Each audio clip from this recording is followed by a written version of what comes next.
नमस्कार। Social media का ज़माना है। सोशल मीडिया पे अधर्म भी है और सोशल मीडिया पे धर्म भी है। धर्म की भी बातें होती हैं और अधर्म की तो बातें होती ही हैं। नफ़रत की भी बातें होती हैं तो इधर प्रेम की भी बातें होती हैं। इधर सोशल मीडिया पे एक दूसरे को देख देख कर जिसकी जैसी रुचि है वैसा उसका पैशन बढ़ रहा है। जैसे कोई धार्मिक व्यक्ति है और वह देखता है कि हमारे कोई प्रिय व्यक्ति ऐसे हैं जो धर्म के रास्ते पर बहुत आगे चल रहे हैं, वो जप कर रहे हैं, वो तपस्या कर रहे हैं, वो हवन कर रहे हैं, वो यज्ञ कर रहे हैं, वो साधना कर रहे हैं, वो चारों धाम दर्शन कर रहे हैं, वो अनेक बड़े बड़े मंदिरों में जाके अनेक ऐसे तीर्थ स्थलों पे जाके दर्शन करके हो आए हैं। तो उसको देखकर उनके मन में भी उत्सुकता होती है कि हमको भी यह करना चाहिए और वह करते हैं। अगर ये कहीं से सुप्तावस्था में यह भावना उनके अंदर दबी हुई है तो उसको देखने के बाद वो और जागृत हो जाती है। वो सोचते हैं कि नहीं, मुझको ऐसा करना चाहिए। लेकिन इधर मैं देख रहा हूँ, सुन रहा हूँ, कुछ प्रवचनकर्ता जो सोशल मीडिया पर ही आते हैं और कुछ चैनलों पर भी आते हैं। एक पंडित जी तो हैं जो मीटर देखकर भाग्य बताते हैं। ऐसे ऐसे कई लोग हैं, मैं किसका किसका नाम लूँगा। सब प्रवचनकर्ता चूँकि व्यवसायी होते हैं, उनको व्यवसाय से मतलब है, इसलिए जनता को अंधेरे में रखना चाहते हैं। उनका कहना यह है कि आप यदि जप कर रहे हैं तो उसकी संख्या बताने की ज़रूरत नहीं है। यदि आप ईश्वर के लिए कुछ कर रहे हैं तो उसको बहुत उजागर करने की ज़रूरत नहीं है, चूँकि यह ईश्वर और आपके बीच का पर्सनल मामला है, यह व्यक्तिगत संबंध है। आपको उजागर नहीं करना चाहिए। अरे भैया, क्यों नहीं उजागर करना चाहिए? क्यों नहीं उजागर करना चाहिए? अभी तक, कुछ समय पूर्व तक आचार्य श्री राम शर्मा जी के पहले तक गायत्री मंत्र जो है वो अंतस मंत्र कहा जाता था कि उसको शुद्ध होकर, पवित्र होकर और आत्मिक ही मनसा ही उसको जप करना है। गायत्री मंत्र के बारे में कीलित है, साप कीलित है, तमाम ऐसी बातें कही गई थी। लोग मारे डर के उधर नहीं जाते थे। कहने पर भी कहते थे भैया वो मंत्र जो है वो अर्थ का अनर्थ कर देता है, कहीं कुछ गलती हो गई तो हमारा सब विनाश हो जाएगा।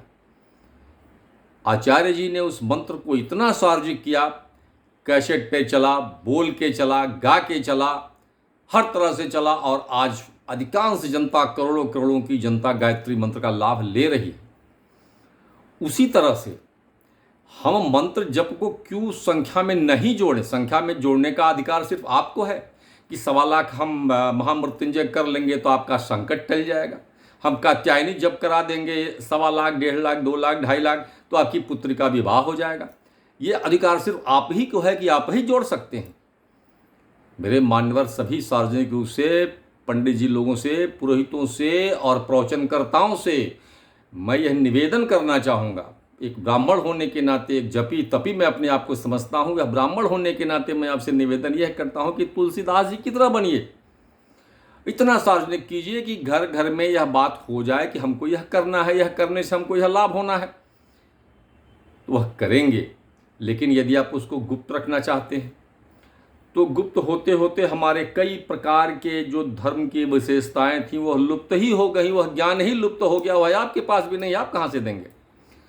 आपका कार्य पुस्तक के अनुसार ज्ञान को देना है।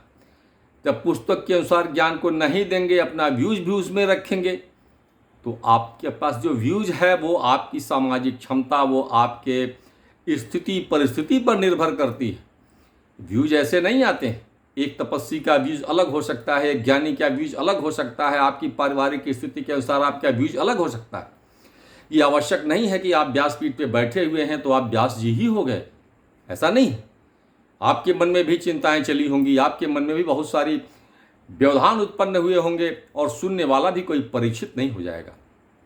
परीक्षित ने सुना, उसको शोक कष्ट दूर हो गया, मृत्यु का शोक दूर कर लिया उन्होंने, अभिमान दूर हो गया। लेकिन यहाँ तो सुनने वाले को ही अभिमान हो जा रहा है कि मैंने 1 लाख लोगों को भोजन कराया, मैंने 1 लाख रुपए खर्च कर दिया, मैंने ये व्यवस्था कर दी, मैंने ये दान दे दिया। तो वह व्यवस्था नहीं है। इसलिए मेरा मानना है कि ईश्वर सब संभाल लेते हैं। उनका नाम करते जाइए, उनका नाम जपते जाइए, उनकी तरफ दृष्टि लगाए रखिए। वो आपको ऐसी प्रेरणा देते रहेंगे कि आपके भीतर की सारी बुराइयां अपने आप स्वतः समाप्त होती जाएंगी और अच्छी बातें आपके पास आती जाएंगी। मैं कितना अच्छा हूँ, कितना बुरा हूँ, ये अवलोकन करना भी उन्हीं का काम है। मैं जब करता हूँ, मैं पूरा समय देता हूँ। अब अगर मैं बुरा हूँ इसके बाद भी, तो मेरे पाप नहीं कट रहे हैं और अच्छा होता जा रहा हूँ, तो इसका मतलब है कि मैं उनके शरण में जा रहा हूँ, उनके संपर्क में जा रहा हूँ। नाम जप किया करें, मानस पाठ किया करें। जय श्री राम।